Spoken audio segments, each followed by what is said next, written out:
بەناوی خۆی بەخشندەی میهرەبان ئازیزان لە هەر شوێنێکن سڵاو و ئاشتی پەروەردیگارتان لەسەر بێ داواکارم لە پەروەردیگار تاعات و عیبادەتی گشتیاکتان قبول ببێت و خوای گەورە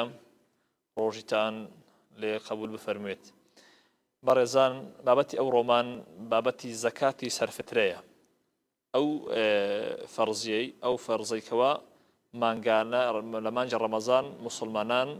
ئەدای ئەکەن و جێبەجێ ئەکەن. لەم ئەڵقەیە تیشک دەخینە سەر ئەو بابەتانە ئایا زەکاتی سەرفترە لە چ وەختێک و حکمەتەکەی چییە، بۆ زەکاتی سەرفترە واجب بووە، بۆ دەبێ بیدەین و ئایا پێویستە بیدەین بەچێ و ئایا پێویستە زەکاتەکە لە چ شتێک بدرێ. بۆ ئەم مەبەستە و ئەم تەوەرە ئەمڕۆ میوانداری زۆر بەڕێز مامۆستا نەوزاد پیرۆمەریمان کردووە. جەنابی مامۆستای خوا بەخێر بێ، خوای گەورە سەلامەتکە ئینشاءڵڵا. جەنابی مامۆستا گەر بێت و لە هەر لە دەستەواژەی زەکات الفیتر دەست پێ بکەین. مامۆستا زەکات الفیتر واتای چییە و ئایا حکمت لە واجببوونیشی چییە مامۆستا؟ بسم الله الرحمن الرحيم الحمد لله رب العالمين صلى الله على سيدنا محمد وعلى آله وصحبه أجمعين. طبعا ئەگەر سەرنجێکی فەرمانەکانی خوای پەروەردیگار و یاسا و ئەحکامەکان و پرەنسیپەکانی ئاینی پیرۆزی ئیسلام بدەین و دیقەتیان لێ بکەین ولیان وەربینەوە، دەبینین هەر مادەیەک، هەر بڕگەیەک، هەر مەبدەئێک لە مەبادیەکانی ئیسلامەتی دیارە لە بەرژەوەندی مرۆڤەکان خوای پەروەردیگار باسی لێوە کردووە بۆ ئەوەی کە لە مەسلحەتی دنیا و قیامەتیان بێ. و مەسەلەی زەکاتی سەرفێتڕەش یەکێکە لەو واجباتانەی کە خوای پەروەردیگار لە مانجە ڕەمەزانی پیرۆز لەسەر موسڵمانان بە ئەو کۆمەڵە مەرجێک کە ئینشاءڵڵا باسییانەکەین لەسەر موسڵمانانی واجب کردووە. و دیارە مەسەلەی سەرفترەش وەکو پێناسەکەی دەستەواژەکەی بەوەی دەگوترێت کە قوتێکە ئەو خەڵکێکەوە پێی دەژیێ دەکرێت لە مانجە ڕەمەزانی پیرۆز بیدا بۆ ئەو کەسانێک کە نەدارن و هەژارن و فەقیرن و ئەو هەشت سنفانەی کە خوای پەروەردیگار لە قورئانی پیرۆز ئاماژەی پێ کردووە. بەڵێ مامۆستا. و حکمەتەکەشی حکمەتەکەشی دیارە وەکو حەدیثی پێغەمبەری خوا صلی الله علیه و سلم ابن عباس دەفەرمێت فرض الله زەکات الفیطر، خوای پەروەردیگار زەکاتی فیطری واجب کردووە. حکمەتەکە و فەلسەفەکە لە فەرزبوون و واجببوونی زەکاتی فیطر ئەوەیە دوو حکمەتی تێدایە یا دوو فەلسەفەی تێدایە. فەلسەفەی یەکەم طهرة للصائم من اللغو والرفث، يعني بو أويك إنسان لا روجي زالوا هلتي كبروجيا ماندية بي هلاك بانفعالك إن كان عندك قصيبة سول بربكا زالوا ديتو ماري لماري لقى مارو من داري عندك شيء دروستك كابرا لدكانية لقى مشتري عندك مشكلة دروستك انفعالك هلتي عندك قصينا بزيئك بايبر وردقال لمقابل أوي لويك روجيا كي خير وباداشتو أزلشي باشي بيبقى لمقابله وخوي پەروەردیگار زەکاتی فیتر دانا بۆ ئەوەی کە بیتە کەفارەتی ئەو هەڵە و پەڵانە و غەیبەت و قسەی خراب و قسەی نەشێو کە لە ڕەمەزان ئەنجامی ئەدا. و حکمەتی دووەم فەلسەفەی دووەم بۆ ئەوەیە کە طعمة للمساکین، خواردنی هەژارانیشە. بەڵێ بەڵێ. جەنابی مامۆستا شتێکی زۆر زۆر جوان بوو. یعنی هەدەف لە زەکات الفیتر ئەم دوو مەبەستەیە، يعني أو كما كورتان لو كابلا روجوان أو أي كاب روج أبي لا مدي يعني بروج بونكي لو سي روجي يعني لو بيستون روجي كبروج أبي أو نقصتان نبو باشا بارا كما برابيتو ما مستا يعني براسي ونعمة شيء جورية. بس ما مستا استايك لو شتاني كوا مسلمانان مشكلة عن لسرها تقريبا لا كاتي زكاة كما وصى آيات وقتك أو فرزيتا مثلا زي بزي أكري لا يكمل رمضان دس في بكري حتى آخر هرتوا ويان دبي إلا لشوي ججني بي يعني لا باش نوجي ججن بما وصى أجر زنابت هرب يستشيل سر بكين. أخوي مسألة فرزبوني واجب طبعا هر واجبك هر ركنك هر ياسايك لا ياساكاني إسلام أي بيروز إسلام كاتك أخوي پەروەردیگار واجبك بكومل مرزك واجب ئەکا کۆمەڵە مەرجێک یا کۆمەڵە شەرتێک لەسەری فەرز ئەکا و دەبێت ئەو فەرزە ئەو شەرت و مەرجانە بێنەجێ ئەو کاتە فەرزەکە دێتەجێ. دیارە فەرز جێبەجێکردنی زەکاتی فیتریش کۆمەڵە مەرجێکی هەیە لەوەی کە ئەو واجبە بێتەجێ. یەکەم طبعا علەما فەرموون بەتایبەت لە مەذهبی ئیمام شافعی ڕەحمەتی خوا لەسەر فەرمێ تجب زكاة الفطر بثلاثة أشياء، يعني زكاة فطر سەرفترە واجب ئەبی بە سێ شەرتان. یەک لە شەرتەکانی کەواتە ئەگە یەک لەو سێ شەرتانی تێدا مەوجود نەبوو ئەوە زەکاتەکە واجب نابی و لەسەر ئەو مرۆڤە یا ئەو مسلمانە یا ئەو ڕۆژوانە لەسەردا دەکەوی. مەرجی یەکەم ئەلیسلام دی مسلمان بی لەسەر کافر واجب نییە. و مەرجی دووەم بغروبی الشمس بە ئاوابوونی ڕۆژەیە لە چەند دەرێ من آخر يوم رمضان لكوتا روجي رمضاني كاتي كروج اوابو واتا شوي جيجنا كبانجي داو روج اوابو او كاتا زكاة الفطر واجب بي واتا اگر نفريق بيش روج اوابون وفات بكا روجي كلسوا زكاة كلسوا واجب نيه بالي وهروها اگر كسيتش بيش روج اوابون لسان لدايق بي لسانك روجكي زکاتەکەی لەسەر واجب بە چونکە لەمادا فەرموودی بیا بەشێکی ڕۆژەکەی و بەشێکی جێژنەی بەبەر بکەوی واتە ئەگەر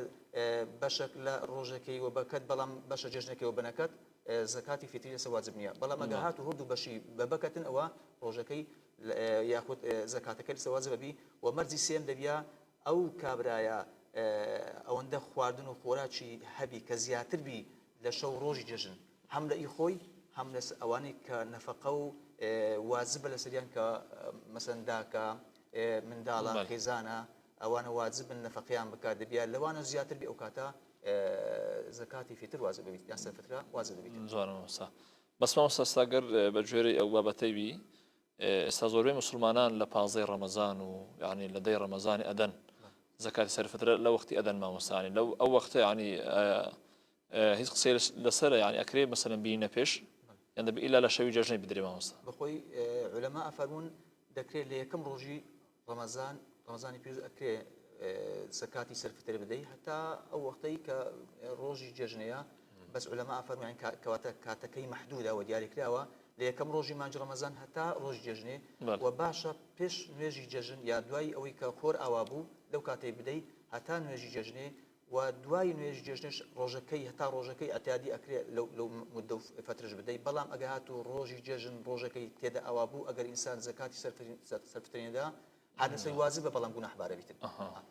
حەدیثشان حەدیثێکی پێغەمبەری خوا صلی الله علیه و فەرمی سەحابەکانی پێغەمبەری خوا عەلەیهی سەڵات وسەلام کاتێک کە زەکاتی سەرفتریان ئەدا لە دوو ڕۆژ یان ڕۆژێک پێش جێژنێ أو زكاة أو حقيان لسرخو أداء كدو ديان دا مجار فقيرة. يعني ما مستيستا إشكال نية بس جري قصي عزانيان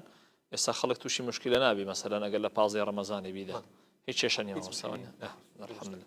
زنا ما مستيستا تقريبا أول كل إشكال كان بو بس إشكالي شيء تريش هي لأن نوعية زكاتك آية عندك لان دبي إلا قوت بي يعني مثلا إلا دبي خوراق بيبونونا برنزا جن أمانية هند شيش ألين اعتيادية قربيتو بارج بدي آية دكري ما مصل زياتي أو إما جن مشتي بدين باري بدين أو تونا ما مصل مثلا زكاة الفطر يعني زكاة تريش مثلا يك لفلسفة كان وحكمة كان باسمه كقولمان طعمة للمساكين بالي خوراتشي مساكين وفقيرة كان يعني تسلى برجوندي هجاران وفقيران دبي أو بدري نموني استا تسلى برجوندي خلشي هجارة فقيرة بارا لبر زور زاران براسي او تشيشمان لو دروز بزور زاران او بسياره دكري وبتايبتي مقوم قولا مانج رمضاني بيرو زور دروس ابي او بسياره زور خلق اكا مثلا ناكري اتو باري بديو دبي قوتي بديو قوت واجبنا براسي او يعني او حالات تيجيشنا لمساله زكاه الفطر يعني اتو دبيا حكمتي داني زكاه اويا كاتو لبرجوندي فقير بي زور زاران كابرا نمونا برنزي دايا يعني قوتي دايا كابرا او برنزايا او قوتي تسوى لبازاري بهرزاتري فروشتيا لو لبري او برنزا زياده لوي بيوسي بينيا كبيوسي بينيا عندك بيوسي حاجياتي تري يعني ضرورياتي تري هي مثلا زلكا خواردنا يعني زور بابتي ترى كبيوسي بيا برنزي برنابي توا لو ناسر اسي او برنزايا او قوتي كبيان داو دسي لبازار فروشي بهرزانتر لوي كبكتا بارو بپاره احتیاجاتی خوزی بزی بکا. زالویا براستی علماء زور زانیان پیکاو و زور زانیان فرموه که دبی زکات لبرجواندی خلق بی و خلق سی پی باشه و تلو خلقی باشه او بدری که وقت لسر دمی امرومان اوی که زور باشه و زور ساکا و لبرجواندی خلقی و خلق استفاده لیکا اوی بپاره بی چونچه لبری او بپاره اتوانی او کمو کریانی خو پیپر بکاتو زی بزی بکا بلام با قوتی نتوانی پیزی بزی بکا. زەنای مەسەلە سەر ینی تهدیدکردن و دیاریکردنی ئەو بڕە پارەی کەوا لۆ زەکاتی سەرفترەدان درایە بۆ نمونە ئەو ساڵە 2500 دان درایە مەمەستا خەڵکانێک هەیە حەزیان لێ زیاتر بدەن بەڵام پرسیار لە مامۆستای شێکارێکا کە نابی مەدام 2500 ناتوانێت زیاتی بیدەی ئەو کەسە ینی پرسیاری لە دروستە بی ئەرێکا کە من پیاوەتی ئەەکەم یعنی لە جیاتی ئەوەی خی گەورە پاداشم بدەتەوە کو ئەبی مەسەرن بە تاوانش حیسابی ئایا مامۆستا ناکرێت کەسێک لە زیاتی 2500 بدا لۆ هەر کەسەشی سەرفترە 5000 بدا ئەوە دروستە مامۆستا زیاتر ئەوەی 2500 ئەوە حەقی خۆیتی وازبە لەسەر شانی و ئەمانەتێکە لەسەر ملی دەبێ ئەدای بکە و زیاتریش لە 2500 هەر 250 زیاد بدا ئەوە ئینشاءالله لۆ ئیتە سەدەقە ئەوەی بە سەدەقە حیسابە هیچ مشکلەی نییە بەڵێ زانێ مامۆستادی ئێستا تقریبا زۆر خەڵک تووشی ئەو مشکلەش ئەبی کە زەکاتەکەی ئەدا ڕاستە بەشێکی کەمە بەڵام لەگەر ئەوەش کە کەمە هەر واجبە پێویستە بە شەرت و شروطەکانی خۆی بدرێ ئەو کەسە نازانی ئەو زەکاتی بداتە چێ بۆ نمونە نازانی لە خزمەکانی خۆی دەسێ بکە ئەبینی ڕاستە خزمێکی هەیە مەسەلەن لە ڕووی خزمایەوە زۆر لەوی نێزی کە فەقیرە بەڵام لە هەمان کاتا جیرانێکیشی هەیە ئەویش فەقیرە مامۆستا ئایا لەو بینای یاسی مەسەلەن پلەی نێزیشی حسابی جیرانەکەی بکە یان حسابی خزمەکەی بکە باشترە مامۆستا بخۆی قولك هي دڵێ الأقربون أولى بالمعروف يعني خزمە نزیکەکان باشترن بەوەی کە چاکیان لەگەڵ بکەی بەڵام ئەوە بە مطلقی باس کراوە بە ڕەهایی باس کراوە ئەگەر بینە سەر تەفسیر و شۆفەکردن و وەلێوەربوونەوەی لەو قسەی بەڕاستی ئەوەش هەویلێکی زۆر ئاوێکی زۆریەوێ و قسە و باس و خواسی زۆریەوێ زالۆیە مەسەلەی نەقلکردنی ئەو بابەتە دێتە بابی مەسەلەی نەقلکردنی زەکات یان طبعا سەرفترش زەکاتە ئەکرێ ئەتو خزمەتی نزیکت هەیە و فەقیرە بەڵام لە هەولێرە و خزمێکی نزیک هەیە جیرانێکت هەیە فەقیرە بەڵام خزمی تونیە ئایا ئەتو زەکاتەکەی بدەیە ئەو زیرانی تو کە محتاج و فەقیرە یان خزمە نزیکەکەی تو کە لە هەولێرە علەما دەفەرمون باش نییە و مەکروها نەقلی زەکاتی لە بۆ مدە و ماوەی ئەو کاتێک کە نوێژی تێدا کورتەکرێتەوە نمونە ئەتو لە سۆران تا هەولێرە نوێژی تێدا کورتەکەیوە دوێ نەقلکردن لۆ هەولێرێ زەکات إلا اللهم لە منطقەی من لە سۆران خەڵکەک نەبی کە پێویستی بە زەکاتی بی ئەو کاتە ئەکرێت نەقلی زەکاتی بکە یان سەرفترەی نەقلکەی لە بۆ هەولێرێ با مەسافەی قەسرێش بیتن ئەوە دروستە بەڵام مادەم لێرە خەڵکی فەقیر هەیە با خزمی توش نەبی ئێرە ئەولاتر و باشترە زەکاتەکەی بەسەر تەوزیعەکەی بەسەر خەڵکی فەقیر مامۆستا تقریبا ئەوە وەکو خزماییە مەسەلەن بۆ نمونە کەسێک مەدام خزمی تووە ئەتوانی بیدەیە با تۆ لە شاری توش نەبی بەس ئێستا مامۆستا تقریبا لە ناو خزمەکانیش کابرا کێشەی لەو دروستە بی ئەرێ ئایا ئەکرێ من بدەمە مەسەلەن داچێ خۆ یان ئەکرێ بدەمە برای خۆم کە لە گەرە من دابی مامۆستا ئێستا مەسەلەن زەکاتی سەرفترە يعني تقريبا بسيسا يعني صنف هنا بمخوشة لسروانة بسيارة تبكم بقولنا كابراء كريمة من داكي كم هي بلام حقينية يعني بيقول لي زرداك ما مسوانية أي زكاة أتواني بيدني يعني صار فترة أتواني بيدمي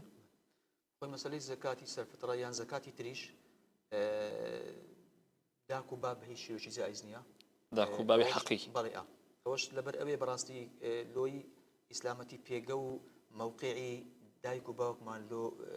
بشانة داكا مثلا داكو باب بيجيان زور بهيزا وزور بقوة وزور رزدارن ودبي لبري أوي أتو زكاة يعني بدي منتشان سبكي واجب لسرشاني تو بخيام بكي يعني نفقي داكو باو لسرشاني من دالكانا زاد سكز بي سكر بي زور زاران كابرا دالكاكا كرة وهيز زاروا كيتس مثلا دولة من دو باري هي زكاتي هي دالكاكا خو من كورنيم أو من لمال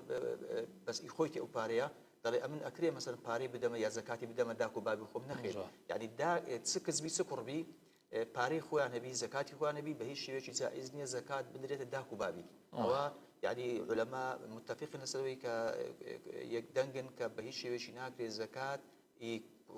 کوڕکسەکان بدرێتە داک و بابی لەبەر ڕێز دەبێت نەفەقیان بکە واجبە نەفەقە لە سەرشانیوان بەنسبەت خوشک و برا ئەوانە خوشک و برا زۆر جاری وایە کابرا ینی مامۆستا فێڵ لە زەکاتێکی بەڕاستی بەسەر حیلە و فێڵ لە زەکات زۆر جاران ئەکرێ کابرا بینین کوڕی دەگە بابیدایە براوی دەگە بابیدایە زەکاتی ئەدەتێ بەرەوەی نەخۆشە لە بەرەوەی نازانم چیە ئەنی ئەو بەڕاستی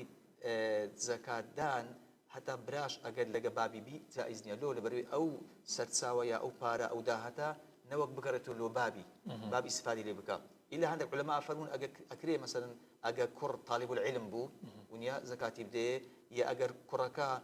نخوش بو نخوش شيء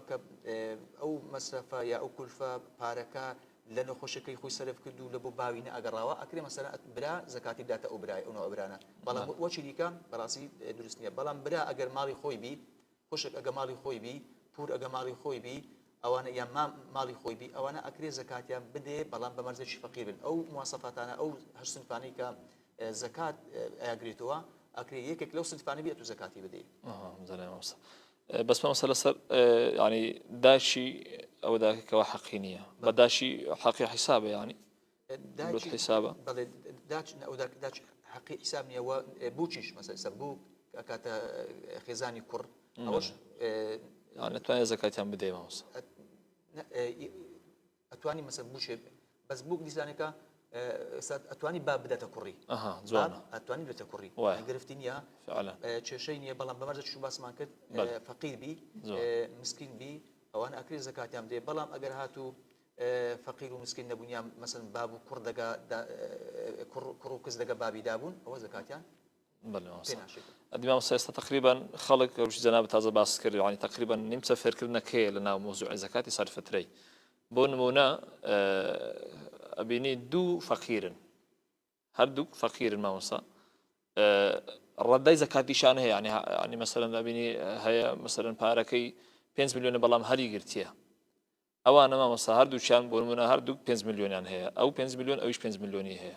يعني بجري فتوى أو يعني أو صالة زكاتي لي أكبي بلام أو أنا هم زكاتك هم صرفت ركي بيك جورنا وما مصا أي أما تسونا يعني أكري ما مصا وبكن لما صلي صرفت رهي زجمانية ما دام فقير بن أجا فقير بن ذا بيش ابن أو دون فران كبيش 5 مليون هي لوي أجر نمونا 5 مليون النبي هو دو كان فقير بن أكري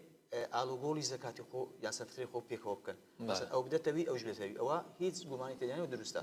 بس لسه مسألة كابرا 5 مليون هي أو 5 مليون هي أو زكاة بدأت تبي أو بدأت تبي لوي علماء خلاف يعني هي وشبري زياوازي هي لسوي آية سنشيك علماء دفرون أو كابرا ما دام زكاتي هي ما دام عند باريه كزكاتي بدأت خلشي نبي زكاتي ورقري وهي يعني هلا بيربقري أو رأيك يعني كواتا بو رأي نبي أو أنا أو دون فرانك هيش 5 مليون هي زكاتي أو بدأت إيش بدأت بي بو رأيي بس رأي ترمان هي أفرمي شيء زكاتي بيتي أجر كابرا قوتي يكسالي هبي قوتي يكسال احتمال أو مانجا أو 5 مليون بايك سالت نكا كواتا أجا بايك سالي نكا يعني قوتي يكسالت نبي أكرز لسانك زكاتي بيك بكرنوا بس لسر رأي علماء تر كمادام باريشي مبلغيش أوندي هي كجيت حد زكاتي وزكاتي أداء ناكل زكاتي وربني. الله موسى. أصغر يعني كتاب سيارة لي كم موضوعي زوج على بيني خلقك يعني شيء لقر خلشي خوه يبونونه لقرك أشياء كيف يبغى خلقيناه لو قركش يعني خلق فقيرة بلام لبر أو عنصرياته أو مشكلة هي زكاتك يعني زكاة صرفت ركشي هل أبى تدري ما مسا يعني تقريبا عاطفة شيء بس هذا زالة أو لا أنا شرعي أنا واضح ديني لبر عاطفة كي خوي أبى تدري ما مسا زكاتك هي لسرتي بل يوكو بس معك الزكاة ما دام فقير هي ما دام محتاج هي لقرشتو زيرانيتو لا شاريتو يعني وباشا بدي وان نقل نكيلو شاري شتر لبروي علماء هذا كفر حرام هذا كلمة مكروها زالوي أتو لو تششوا مشكلة نزاتت بي أتو أو زكاتي بس خلشي خود بس فقيري قرشي خود يا شاري خود توزيع كي نقل نكيبو شاري تر زين ما وصل سكان خوجي تقريبا كاتا كمان خريطة كوتايدي بما خوش لكوتايدا بيامك بو مسلمانان هم أعطونا سبب تكبيان باب تكش نبي زناد بيامك مسلمان الراب جيني والله بين باشا بتابتي الرو خطاب لدولة مندان بكم لأخوة بيدوام بكم أواني كخوي پروردگار نعمتي سرود ساماني في بخشيون أمانتي كبراستي للي أوان يعني براستي أورو خلشي إما خلقش فقيرة بتابتي لو مانجا بيروزا خلق زور هي محتاجة وبيوستي ببارية وبيوستي بكريخان وهي ببارونانك هي بقوتي روجانه هي بمصروف ومصاريف مال ومنداڵی هەیە یعنی بەڕاستی ئەوە فرسەتێکە و خێرێکی گەورەیە دەوڵەمەندان خوا پێداوان ئەوان بگەڕێن هەوڵ بدەن ئەو ئەمانەتە گەورەی کە خوای پەروەردیگار لە کنەوانی دانەوە ئەوان بدەنە ئەو فەقیر و هەژارانە عسا وەلەعەلا یەکێک لەو فەقیرانە کە لە خوای نزیک بی کە تەقوایەکی باشی هەبی وەکو حەدیسی پێغەمبەری خوا ئافرین صلی الله علیه وسلم زاروێ کابرای تەماشایەکە شڕ و شەپڕێوە سیما و شکلی جوان نییە دیکۆڕی جوان نییە بەڵام ڕوحێکی پاچی هەیە دڵێکی پاچی هەیە زۆر بە تەقوایە کاتێکە لەو ئەقسەمە عەلە الله لەئەبەڕە ئەگەر دوعا بکە داواکاریەک بکە مطلبێکی دنیای هەبی خوای پەروەردیگار لە وزی بەزی ئەکەو دڵی ناشتێنیتن یعنی چێ ئەڵێ ئەو دەوڵەمەندی کە ئەو پارە و سەرۆت و سامانەی کە هەیە ناداتە ئەو هەژار و فەقیرێک کە لای خوای گەورە زۆر بەڕێز و بەقەدرە کە دوعا بکە خوای گەورە دوعا گیرە ئەکا ئەلەو کاتێک کە تو پارەی ئەدێ چێ دەڵێ ئەو فەقیرە ئەو متەقی و لەخوا ترسا ئەو عابیدە ئەو دڵە پاک و خاوێنێک کە هەیەی لەگەڵ خوای خۆی دوعایەک لۆ ناکە کە خوای پەروەردیگار بتپارێزی لە باڵە موسیبەتی دنیا جالۆیە بەڕاستی پێویستە دەوڵەمەندانمان هەوڵ بدەن هەر یەکەی لە شاری خۆی هەر یەکەی لە منتیقەی خۆی هەر یەکەی لە گەڕەکی خۆی دەزانی ئیحسایەک بکە و ئەوانەی کە دڵسۆز نەتوانێت لژنێکی تەشکیلکە بزانی لە گەڕەکی لە شاری چەند فەقیر و هەژار هەنا لەوەی کە کۆمەچی و هاوکاری لەو مانگە پیرۆزە بەسەردا دابەش بکە و بۆ ئەوەی ئەوانش مەحروم نەبن لە ڕەفاهیەت و خۆشی دنیا و ئێستا بەپێی ئیحسایەک کە عولەما ئیحسایان کردووە دەڵێن تەن ئەگەر ینی بەڕاستی دەوڵەمەندانی وڵاتە ئیسلامیەکان ئەو سەرۆت و سامان و زەکات و پارێک کە هەیەە بەڕاستی بەش بکەن بەسەر خەڵکی هەژار یعنی قەنەعەتە بێ هەر نەفەر 1 ملیۆن دۆلاری بەکەی لەبەرەوەی بەپێی ئەو ئیحسایە دەڵێ تەنها زەکات نزیکەی 4 ملیار دۆلار هەیە 4 ملیار دۆلار یعنی بەڕاستی ساڵانە یعنی بەڕاستی ڕێژەیەکی زۆرە بۆ مەبلەغێکی زۆرە جالۆیە ئەفەرمون ئەگەر ئەو پارە بە عەدالەت و بەڕێک و پێچی جێبەجێ بکرێ یعنی بەسەر هەژار و فەقیران دابەش بکرێ بەڕاستی هەژار و فەقیر زۆر کەم دەبی و تەنانەت هەر هەژارێک و هەر مسلمانێک و ئینسانێک 1 ملیۆن دۆلاری وبەردەکەوی جالۆیە بەڕاستی کات و ساتی ئەو هاتووە دەوڵەمەندەکان بەڕاستی چۆن حەزیان لێ کە ژیانیان خۆشبی چۆن حەزیان لێ سەفرەیان فراوان و پڕبی لە خواردن و خۆراک چۆن حەزیان لە شتی خواردنی خۆشە بەڕاستی خۆ فەقیر و هەژاریش ئەوانش بە هەمان شێوە حەزیان لێیە احتیمال ئێستا منداڵێک کە داک و بابی نییە یان بابی وفاتی کردیە منداڵەتیمێک قەنەعەتەبی احتیمالی هەیە لە بۆ پارۆنانێک لە بۆ جلێک لە بۆ پێداویستێکی یعنی بگیریە فکر بکاتەوە غەمبارە جالۆیە بەڕاستی دەوڵەمەندان خوا پێداوان فرسەتێکە و مەجالێکە خوای پەروەردیگار لە بۆ ئەوەی ڕەخساند و احتیمالی سبەی ئەو سەرۆت و سامانێک کە هاتە نەمینی ئەو نیعمەتێک کە خوای گەورە پێی بەخشیوی احتیمال نەمینی جار بەر لەوەی کە ئەو نیعمەتە لەلات بڕوا هەوڵ بدا بەو نیعمەتەت خوا لە خۆ ڕازیکە و دڵی هەژارن و فەقیران خۆش بکە ئینشاءالله دەستەکان خۆش جەناب مامۆستا خوای گەورە پاداشە داتەوە یا ڕەبی ماندیمان کردی لە وەختمان گرتی زۆر سپاس دەکەین ماشاءالله سودێکی باشمان لە جەنابەت ببینین لەو بەرنامەیە ئینشاءالله خوای گەورە پاداشتەشی بە خەیری دابیتەوە ئینشاءالله بەڵێ ئازیزان لێرە هاتینە کۆتای ئەڵقەی ئەم جارەشمان بە هیوایەوەی ئینشاءالله خوای گەورە ئەم بەرنامەی بەخێر بۆ حساب بکردبین ئینشاءالله وەخوای گەورە پاداشتی مامۆستا بداتەوە ئینشاءالله وەخوای گەورە تاعات و عیبادەتی هەموو لایەکتان قبول بکا بە تایبەتی عبادەتی ڕۆژوتان لێ قبول ببێ ئامین والحەمدولله رب العالمین والسلام عليكم ورحمة الله وبركاته